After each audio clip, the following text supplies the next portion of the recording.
નમસ્તે મિત્રો, સ્વાગત છે તમારું મારા આજના નવા વિડીયોમાં।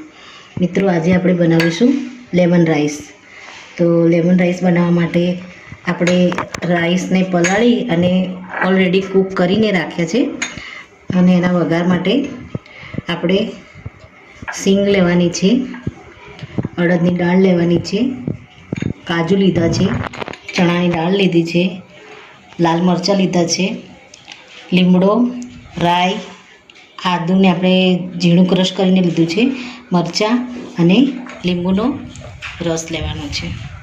તો મિત્રો, આપણે વઘારવાની શરૂઆત કરીએ। તો સૌપ્રથમ કઢાઈમાં આપણે તલના તેલનો ઉપયોગ કરીશું। આની અંદર આપણે આ રાઈસને આપણે તલના તેલમાં વઘારીએ તો એનો ટેસ્ટ ખૂબ જ સરસ આવે છે। અહીંયા મેં 2 ચમચી જેટલું તલનું તેલ લીધું છે। હવે આપણે તેલને થોડી વરાળ નીકળે એ રીતે આપણે એને કૂક થવા દેવાનું છે। મિત્રો, આમાં રાઈસ તમે કોઈ પણ રાઈસનો ઉપયોગ કરી શકો છો।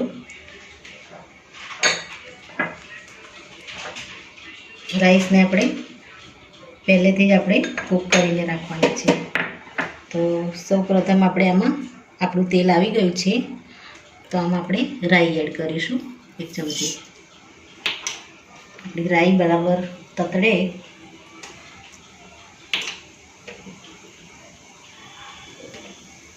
ત્યારબાદ આપણે બીજા મસાલા એડ કરીશું।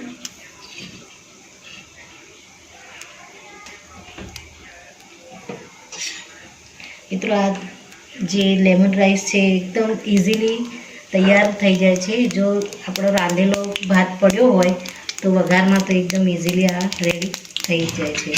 હવે આપણે ચણાની દાળ એડ કરીશું આની અંદર। એને પણ આપણે સારી રીતે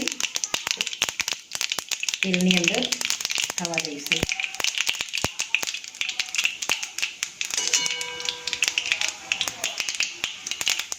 ત્યારબાદ આપણે અડદની દાળ લઈશું, એને પણ આમાં તેલમાં સારી રીતે ફ્રાય થવા દઈશું।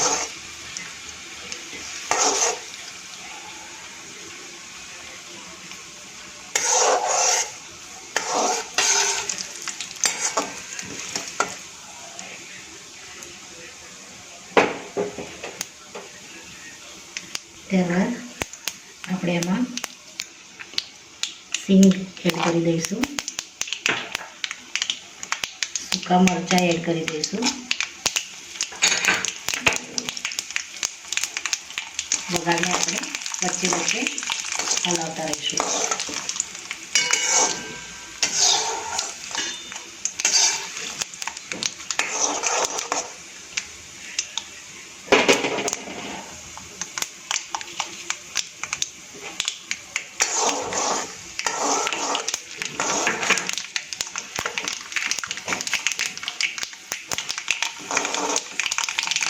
ત્યારબાદ આપણે આમાં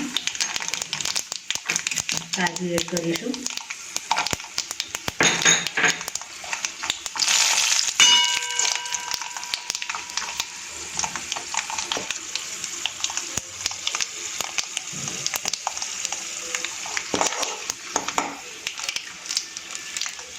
ત્યારબાદ કાજુની પેસ્ટ નાખી દઈશું, મરચાં એડ કરી દઈશું અને લીમડો નાખી દઈશું।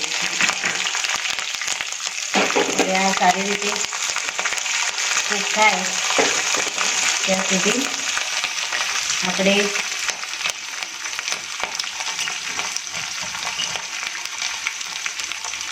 જે લીંબુનો આપણે જે જ્યુસ પીધો છે એમાં આપણે હળદર એડ કરી દઈશું અને એમાં થોડું મીઠું પણ એડ કરી દઈશું।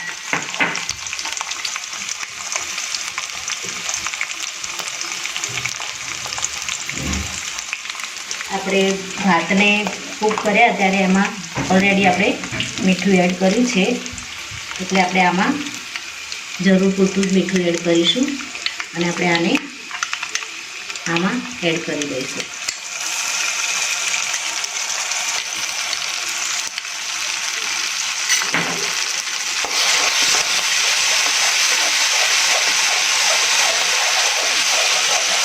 થોડું પૂરતું આપણે સેજ પાણી એડ કરીશું, જેથી આપણા મસાલા દાઝી ના જાય.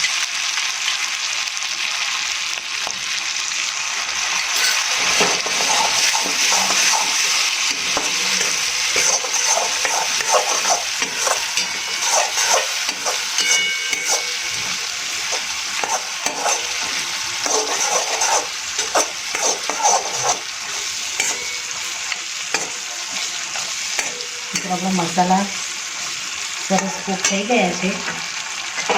હવે આપણે જે ભાતને તૈયાર કરીને રાખ્યા છે અને આપણે 70 કે 80% કૂક કરીને રાખ્યા છે, એને આપણે આમાં એડ કરી દઈશું.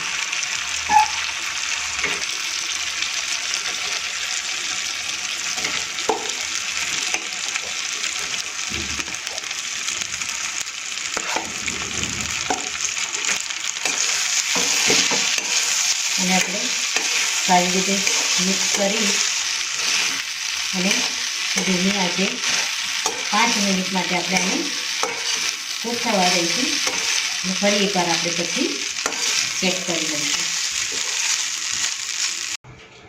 તો મિત્રો રેડી છે આપણા લેમન રાઈસ. તો મિત્રો મારો આ વિડીયો અહીંયા પૂરો થાય છે. જો મારો આ વિડીયો તમને ગમ્યો હોય તો લાઈક કરજો, શેર કરજો અને તમારી ચેનલ દેશી સ્પૂનને સબસ્ક્રાઈબ જરૂરથી કરજો અને કમેન્ટમાં જરૂરથી લખજો કે મારી આ લેમન રાઈસની રેસીપી તમને કેવી લાગી. ફરી મળીશું એક નવા વિડીયો સાથે. ત્યાં સુધી આવજો મિત્રો. Thank you.